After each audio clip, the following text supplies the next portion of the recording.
हाँ तरीके फुटबॉल बना लीजिए, उसको लगा लीजिए। हाँ विवेक, आज हम लोग ऐसे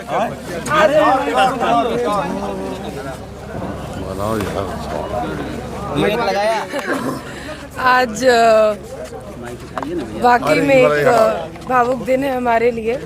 आज हमारे पिताजी स्वर्गीय दादा दिग्विजय सिंह जी का जन्मदिन भी है और आज ही के दिन एनडीए की एक ऐतिहासिक जीत हुई है, जिस जीत के लिए हम लोग सालों साल तैयारी कर रहे थे और हम लोग कॉन्फिडेंट थे। लेकिन आज जब परिणाम भी अपने पक्ष में आता है, अपनी उम्मीद जितना आता है, तो निश्चित रूप से खुशी भी होती है। जमुई की जनता को, जमुई के तमाम एनडीए के कार्यकर्ताओं को मैं तहे दिल से धन्यवाद देती हूँ कि आप लोगों ने मेरा साथ दिया, आप लोगों ने मुझ पर आशीर्वाद जताया, एक बेटी को सेवा करने का मौका दिया, एनडीए को सरकार का शीर्ष नेतृत्व का जिम्मेदारी सौंपी।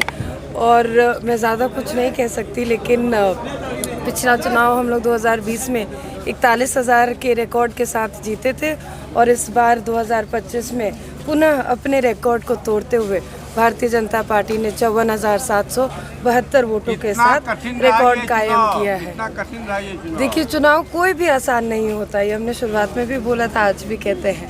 चुनौतियां अपने जगह पर थी, लेकिन एनडीए के हर एक कार्यकर्ता ने, इस बेटी ने उन चुनौतियों का डट कर सामना किया और आखिर में विजय हमारी हुई। हम लोग सब लोग ये मानते भी हैं, जानते भी और एहसास भी करते हैं कि आप जब जो सच है वो डराया जा सकता है, लेकिन सच को आप पराजित नहीं कर सकते। आज सच्चाई की जीत हुई है। निश्चित रूप से जमुई में विकास के लिए जिन बातों पे हम लोगों ने पहले चर्चा किया था, उन्हीं कार्यों को लेकर हम लोगों को आगे बढ़ना है। जो इंडस्ट्रियल रेवोल्यूशन की हम लोग बात कर रहे हैं, जो डिफेंस कॉरिडोर की बात कर रहे हैं, वो रोजगार के लिए उसको धरातल में अगले 5 साल में हम लोग उतारेंगे। जो इंफ्रास्ट्रक्चर के काम अधूरे रह गए, उस इंफ्रास्ट्रक्चर को बनाने की जिम्मेदारी भी हमारी है और पिछले 5 साल भी हमने विकास के मुद्दों को ही लेकर आगे हम चले। आने वाले 5 साल भी विकास के मुद्दों को आगे उद्योग को लेकर जमुई में कुछ होगा क्या मैम? जैसा हमने कहा कि इंडस्ट्रियल कॉरिडोर बनना है, डिफेंस कॉरिडोर भी बनना है। माननीय गृह मंत्री ने स्वयं चुनाव की रैली के दौरान इस जमुई की पावन धरती से इस बात की घोषणा की थी। मैं उम्मीद करती हूँ कि जल्द से जल्द काम शुरू होगा और जमुई में भी जमुई के लोगों को रोजगार मिल पाएगा। प्रदेश में इतना बड़ा माइंडेड मिला है, क्या कहना चाहते हैं इतना बड़ा माइंडेड का? हम लोग डे 1 से कह रहे थे कि एक तरफा जीत होगी। भारतीय जनता पार्टी, एनडीए का हर एक कार्यकर्ता इस जीत के लिए तैयार था, इस जीत के लिए लड़ाई लड़ रहा था, ऑन ग्राउंड था।